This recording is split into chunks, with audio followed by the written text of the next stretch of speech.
LIV is dying. LIV is dead. That the league is in deep financial trouble. Is losing its funding from the Gulf state. The last year, we actually got a pretty good look into just how much money it was losing. There is no future for LIV Golf. LIV Golf was never a real sports league. It was just a $5 billion billboard for a foreign government.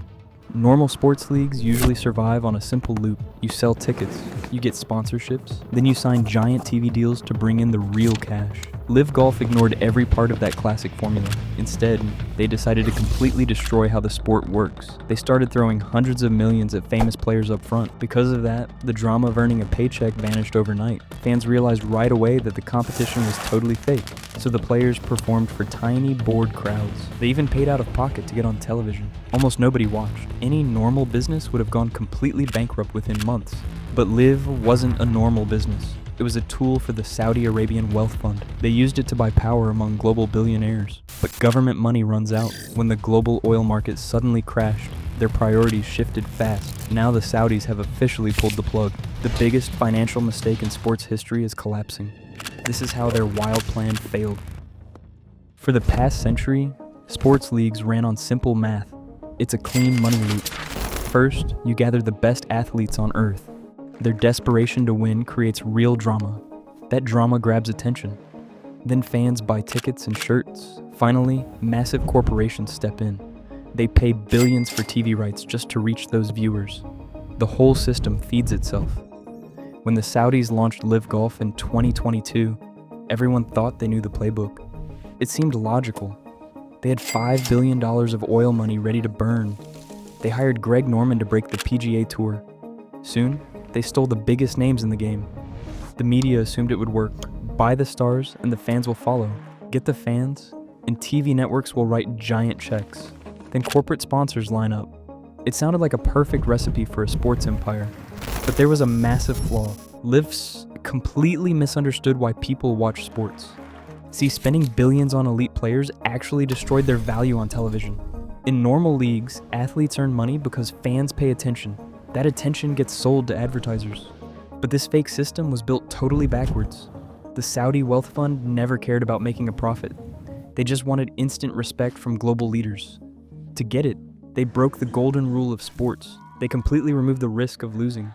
That led to the most expensive mistake in golf history. Professional golf is usually a ruthless sport. Unlike basketball, there are no guaranteed contracts. Instead, you only get paid if you play well. If you miss the cut on Friday, you get nothing. Yet you still have to pay for your flights. That brutal reality makes the game exciting. A golfer standing over a big putt isn't just playing for a trophy. They are playing for their actual livelihood. LIV Golf destroyed that tension on day one. They handed Phil Mickelson $200 million up front. Jon Rahm left for $300 million guaranteed. Every single tournament had a $25 million purse. With no cuts, everyone got a check just for showing up. The actual stakes vanished. Fans saw right away that it was just an exhibition. But the lack of stakes didn't just annoy fans, it eventually bothered the actual players they bought. Look at Brooks Koepka. He took the giant check but quickly realized the league felt hollow. The tour lacked basic things that normal pros need. They didn't even have gear trucks at the tournaments, so it felt less like a real competition and more like a company party. Koepka hated this fake setup so much that he forced his way out.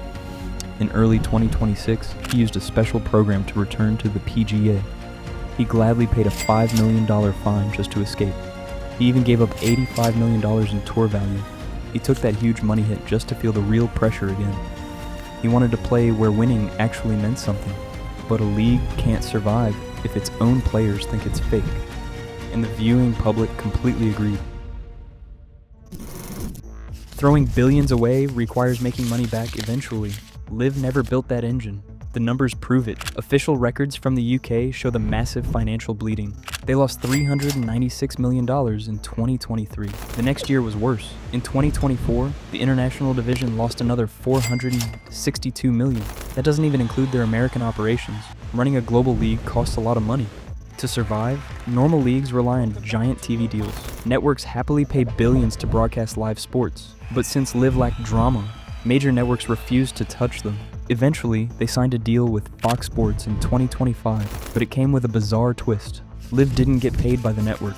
Instead, they had to buy their own TV airtime. They paid out of pocket to cover the whole production. They even hired their own camera crews. They funded a TV network just to stay on screen. You lose money like this hoping to build an audience. But the public completely ignored the matches. The ratings crashed hard.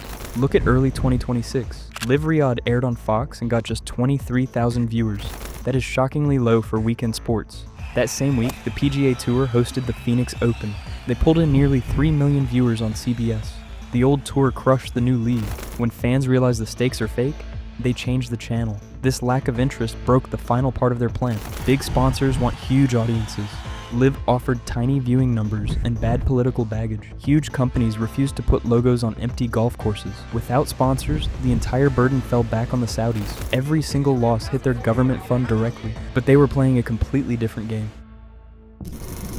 Many people think sports washing is just a public relations stunt. They assume the Saudis want everyday citizens to like them. They think a giant golf league helps hide political problems, but that misses the point. The real goal happens at a business level. Under their current plans, Saudi Arabia needs trillions in foreign cash. They must build massive new infrastructure projects for the future, and professional golf is the perfect networking tool. By owning a league, the Saudis bought direct access to Western billionaires. The casual weekend games weren't just for rich amateurs. They worked as private boardroom meetings. The tournaments gave Saudi leaders direct access to financial titans. Government executives could play 18 holes alongside Wall Street bankers. They walked the fairways with tech billionaires and developers. Those casual chats secured giant corporate contracts.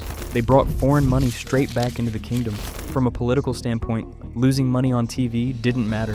Say a tournament loses $50 million, but it helps secure a $5 billion deal. That is a massive win. The financial losses were just seen as a marketing expense. The wealth fund treated LIV like a giant corporate billboard. But this whole plan relies on one major thing. It depends on having a massive surplus of cash. When the global energy market shrinks, that billboard becomes a liability. And in early 2026, economic reality changed overnight. A government wealth fund can take losses for a long time, but they aren't safe from economic reality. In early 2026, the global landscape fractured. Military fighting broke out between the US and Iran. This conflict led to blockades in the Strait of Hormuz. That waterway is the most vital oil path on Earth. Suddenly, Saudi Arabia faced a huge budget crisis. Their oil exports dropped overnight. Daily shipments plunged from 10 million barrels to 7 million. National revenues shrank fast, so they had to look at their spending. The wealth fund pulled its money back home. They prioritized survival and big projects like the World Cup. Foreign sports investments with zero profit were cut instantly. On April 30th, 2026, the fund delivered the death blow. The fund governor resigned as chairman of LIV Golf. Then the kingdom cut its financial ties completely.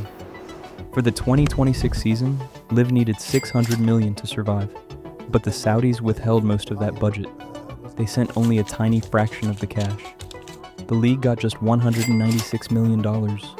This huge shortfall triggered absolute chaos. In April, executives canceled their Louisiana tournament. The state government immediately demanded their money back. It was an embarrassing display of major money trouble. A league backed by trillions couldn't afford a local event. The whole illusion was shattered. When the Saudis pulled their money, the fake system collapsed. That reality came crashing down on the players. John Rahm's $300 million contract turned into a legal nightmare. His team was trapped by complex offshore companies. They had no idea how to sue a foreign government for unpaid millions.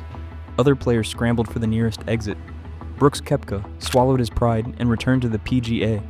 He gave up $85 million in tour value to escape. He even paid a $5 million fine just to play real golf again. LIV was never a real business. It was a political vanity project. It proved you can't buy an audience by removing the stake. Fake money can trick a market for a few years. But in the end, real forces always win.